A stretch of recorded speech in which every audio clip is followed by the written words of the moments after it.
کہ جب عمران ریاض خان صاحب سے ان کے ساتھ ظلم روا رکھا گیا تو پھر میں اپنی بساط کے مطابق جہاں جہاں ممکن تھا میں نے بھی کوشش کی، صدیق جان صاحب کے لیے بھی آواز اٹھائی. تو کم سے کم یہ ایک نقطہ مجھے لگتا ہے شف والی سرکار کے حوالے سے کہ یہ معاملہ نہ میری ذات کا معاملہ ہے، نہ یہ صرف ہماری برادری کا معاملہ ہے ہم سب کا. یہ آپ یقین کیجئے، میں بڑی دیانتداری سے اور میں مکمل یقین رکھتا ہوں اس بات کے اوپر کہ یہ پاکستان کے امیج کا معاملہ ہے، یہ دین اسلام کے امیج کا معاملہ ہے، یہ تصوف کے، خانقاہوں کے، درگاہوں کے امیج کا معاملہ ہے، اور سب سے بڑھ کر جو ہمارا عقیدہ ختم نبوت ہے اس کے تحفظ کا معاملہ ہے. آپ یقین کیجئے ایک ایسا آدمی کہ جو بسم اللہ ٹھیک سے نہیں پڑھ سکتا، میں اللہ اور اس کے رسول کو گواہ بنا کے آپ کو یہ بات بتا رہا ہوں کہ اس آدمی کو نماز پڑھنی نہیں آتی. میں نے 2 دن پہلے ریکویسٹ میں بڑے مؤدبانہ انداز میں کہا کہ دیکھیں لوگوں کو شک ہے کہ آپ اللہ کے ولی ہیں یا نہیں ہیں، آپ سے ریکویسٹ ہے کہ آپ ہمیں نماز سنا دیں. وہ ایسا نہیں کر سکے. میں 4 گھنٹے تک یہ گلا پھاڑ کے ان کے ساتھ لائیو ان کے اڈے پر بات کرتا رہا. میں نے کہا جی ایک آیت سنا دیں آپ ہمیں. آپ سب جانتے ہیں کہ وہ ایک آیت بھی نہیں سنا سکے، بلکہ وہ جس سلسلہ تصوف کا حصہ ہونے کا دعویٰ کرتے ہیں اس کے بہت بڑے بزرگ ہیں، سلسلہ چشتیہ کے بہت بڑے بزرگ ہیں، خواجہ معین الدین چشتی اجمیری صاحب. ان کا نام تک نہیں آتا تھا ان کو، خواجہ محی الدین چشتی علی اجمیری کہتے رہے ان کو، اور بار بار کہتے رہے اس سے پہلے بھی ویڈیوز کے اندر. تو جو شخص بسم اللہ ٹھیک سے نہیں پڑھ سکتا، کوئی ایک آیت ٹھیک سے نہیں پڑھ سکتا، کوئی نماز کا کوئی واجبات نماز میں سے کوئی چیز نہیں سنا سکتا، وہ اللہ کا ولی کیسے ہو سکتا ہے؟ ہمارا چلے اس بات پر بھی اعتراض نہیں ہے. میرا اعتراض یہ ہے کہ ہمارے لیے بڑا حساس عقیدہ ہے، عقیدہ ختم نبوت. آپ میں سے کیا کوئی آدمی اس حلیے، اس وضاقتہ یا اس کردار کے آدمی کو سپہ سالار ختم نبوت ماننے کے لیے تیار ہے؟ کبھی نہیں. یعنی ہم یہ چاہیں گے کہ یہ آدمی ہمارے عقیدے کا سپہ سالار ہو، یہ آدمی دین کا چہرہ بن جائے. Very unfortunate. آج 10 سال کے بچے سے 30 سال کے نوجوان تک آپ پوچھیں پیر کسے کہتے ہیں، اس سے پوچھیں ولی کیا ہوتا ہے، اس سے پوچھیں عقیدہ ختم نبوت کا سپہ سالار کسے کہتے ہیں، اس کے ذہن میں بدقسمتی سے ایک ہی نام آئے گا اور وہ نام ہے حق خطیب کا.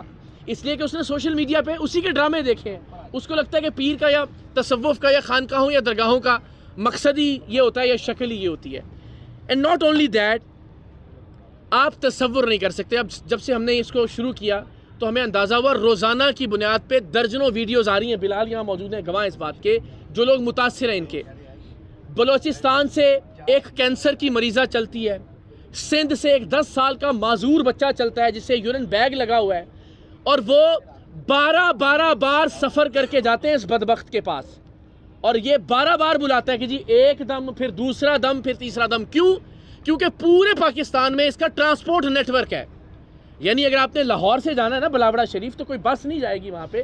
اس کے ایجنٹ جو ہیں وہ آپ کو بتائیں گے کہ جی پیر مکی سے بدھ کے دن اس ڈیٹ کو بس چلے گی، اور جہاں 4000 روپے کرایہ ہوگا 40,000 روپے کرایہ لیا جائے گا. تو ایک ذریعہ آمدن تو یہ ہے، لوگوں کو صرف ذلیل کرنے کے لیے 12 بار 15 بار بلوایا جاتا ہے.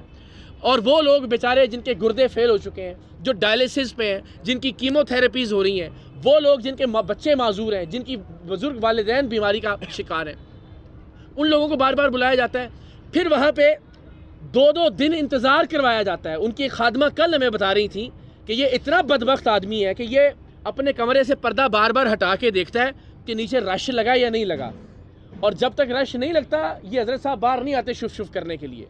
اس رش لگانے کی وجہ سے 2 دن انتظار کرواتا ہے، سردی میں، گرمی میں، حبس کے موسم میں، برف باری کے اندر ذلیل و خوار کرتا ہے. لوگ بیچارے آپ نے بھی دیکھا کہ لائنوں کے اندر لگے ہوئے ہوتے ہیں اپنے مریضوں کو ویل چیئرز کے اوپر لے کر، صرف اس لیے کہ ذرا اس کا ششکا بن جائے. پھر وہ لوگ جو 12 بار جاتے ہیں اور جب وہ کہتے ہیں حضرت ہمیں تو علاج آرام نہیں آیا آپ کی شف سے، تو پھر یہ کہتے ہیں اچھا آپ نے کوئی غلطی کی ہوگی. یعنی اس کو بولتا ہے کہ جی آپ نے لہسن نہیں کھانا، آپ نے بڑا گوشت نہیں کھانا وغیرہ وغیرہ. کہتا نہیں آپ نے ان میں سے کوئی چیز کر لی ہوگی، لہٰذا اب 12 بار بلاوڑا شریف آئیں. اگر کلر سیدہ پہ ہے، کلر اگر بلاوڑا ہے تو کلر سیدہ پہ بلاتا ہے. پھر جب 12 بار مزید بلایا جاتا ہے اس کے بعد پھر اس کے چیلے کہتے ہیں حضرت آپ کے اوپر بڑا سخت کسی نے جو نا وہ کالا جادو کیا ہوا ہے، لہٰذا آپ 80 دیگیں دیں.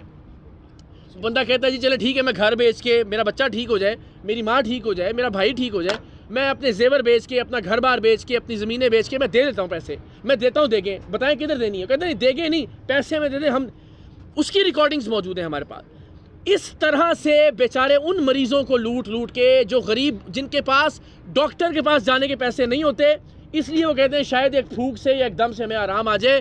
وہ بیچارے ذلیل و رسوا ہو کے اس بندے کو لاکھوں روپے دیتے ہیں اور اس کے نتیجے میں 11 ارب روپے کی جائیداد ہے جو صرف پنجاب لینڈ ریکارڈ اتھارٹی کی ہے. میں اتنے سارے کیمروں کی موجودگی میں اللہ کو گواہ بنا کے آپ کو بتا رہا ہوں, پیپر ہم نے ویڈیو میں پبلش بھی کر دیے. صرف پنجاب لینڈ ریکارڈ اتھارٹی, اس میں ڈی ایچ ایز نہیں ہے, اس میں بحریہ ٹاؤن کی پراپرٹیز نہیں ہے, اس میں اسلام آباد کی پراپرٹیز نہیں ہے, اس میں کے پی کے کی پراپرٹیز نہیں ہے, اس میں سندھ کی پراپرٹیز نہیں ہے, اس میں پاکستان کے باہر اس کے اثاثے نہیں ہیں, اس میں اس کے سونے کے تاج نہیں ہیں جو لوگ اس کو پہناتے ہیں, اس میں اس کے ہیرے کی انگوٹھیاں نہیں ہیں, اس میں اس کی اربوں روپے کی, کروڑوں روپے کی نہیں, اربوں روپے کی گاڑیاں شامل نہیں ہیں, اس کے ڈالر اور پاؤنڈ جو کیش کی شکل میں یہ منی لانڈرنگ کر کے منگواتا ہے پاکستان کے باہر سے جہاں جہاں یہ جاتا ہے میں, وہ شامل نہیں ہے.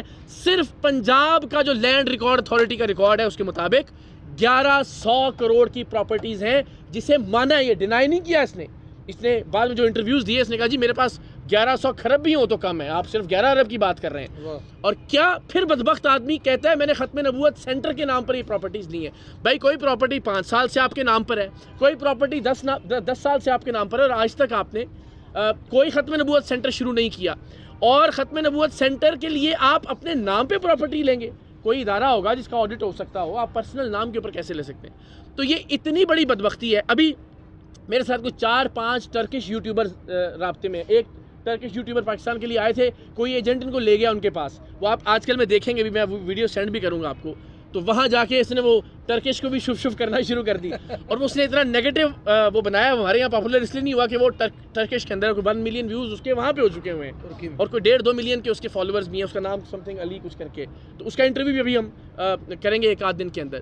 تو آپ یہ دیکھیں, آپ سب جانتے ہیں کہ گورے بھی اب وہ شف کر کے میمیں بنا رہے ہیں, ٹھیک ہے نا, وہ سب جو آپ کے ٹرکش یوٹیوبرز ہیں وہ بھی.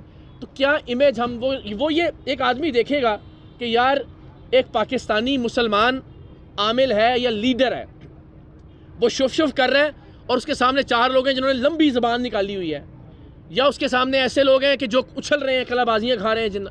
پاکستان کا, دین کا, اسلام کا کیا امیج جا رہا ہے؟ میری آپ سب سے ریکویسٹ ہے کہ اس ایک معاملے کے اوپر ہم سب کو اکٹھے ہو کر اپنے طور پر ایک آواز بلند کرنی چاہیے.